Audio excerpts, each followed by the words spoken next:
ব্যাপারটা নিয়ে। তবে আপনাদের কয়েকটা জিনিস খুব স্পষ্টভাবে বলে আপনারা মনে রাখবেন, এই মামলাটা তদন্তাধীন অবস্থায় রয়েছে, তদন্ত কার্যক্রমের মধ্যে রয়েছে। যেই মামলা তদন্তের মধ্যে থাকে সেই মামলার ক্ষেত্রে ফাইনাল রিপোর্ট দেওয়া বা এই ধরনের পদক্ষেপ নেওয়ার অধিকার শুধুমাত্র পুলিশ বা স্বরাষ্ট্র মন্ত্রণালয়ে রয়েছে। যদি একটা মামলা চার্জশিট হয়ে যায় শুধুমাত্র তখন এখানে আইন মন্ত্রণালয়ের মামলা প্রত্যাহার করার এখতিয়ার বা সুযোগ থাকে।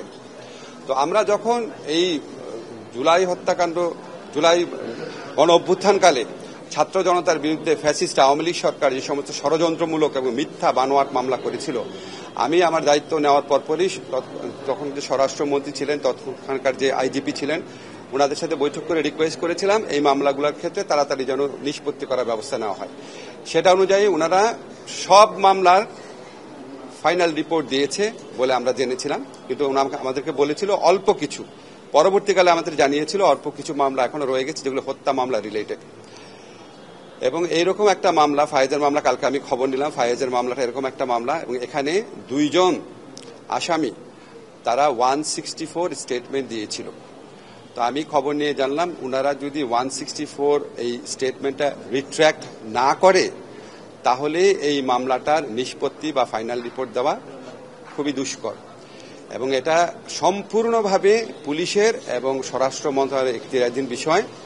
এখানে আইন মন্ত্রণালয় করার কিছু নাই। অনেক সময় অনেকে আপনারা হয়তো আমাকে চিনেন, ভালোবাসেন বা অপছন্দ করেন, যে কোনো কারণে হোক, যে কোনো ঘটনার জন্য ভেবে নেন এটা আমরা কিছু করছি না কেন। আমাদের যতই সদিচ্ছা থাক, একটা মামলা চার্জশিট পর্যায়ে আসার পর শুধুমাত্র আইন মন্ত্রণালয় কোনো কিছু করতে পারে, তার আগে কোনো কিছু করার স্কোপ আইন মন্ত্রণালয় নাই। তো আমরা আশা করব যারা উপযুক্ত কর্তৃপক্ষ আছে তারা উপযুক্ত ব্যবস্থা নিবে, এবং 164 স্টেটমেন্ট যারা দিয়েছিল তারা যেন 164 স্টেটমেন্ট প্রত্যাহার বা রিট্র্যাক্ট করার পদক্ষেপ নেয়, যাতে করে এই মামলাটা খুব দ্রুত উইথড্র করার সুযোগ সৃষ্টি হয়। তার ভাই আমার সাথে যোগাযোগ করেছিল, তার ভাই আমার সাথে যোগাযোগ করেনি, আমি তার ভাইয়ের সাথে যোগাযোগ করেছিলাম নাম্বার পাওয়ার পর।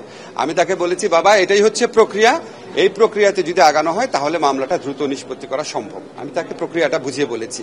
আপনাদের একটা কিছু মনে রাখতে হবে, আমরা আইন দ্বারা পরিচালিত হই।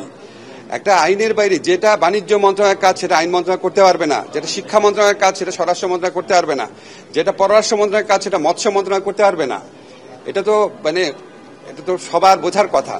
তো আমার যতই প্রত্যাশা থাক, যতই আন্তরিকতা থাক, যতই আমার ইচ্ছা থাক, এই কাজটা প্রক্রিয়াগতভাবে ঠিক না হওয়া পর্যন্ত অন্য মন্ত্রণালয়ের ব্যাপার, আমাদের এখানে কিছু করার নাই। আমাদের খালি সাজেশন দেওয়ার আছে, আমাদের খালি অনুরোধ করার আছে, এর বাইরে কিছু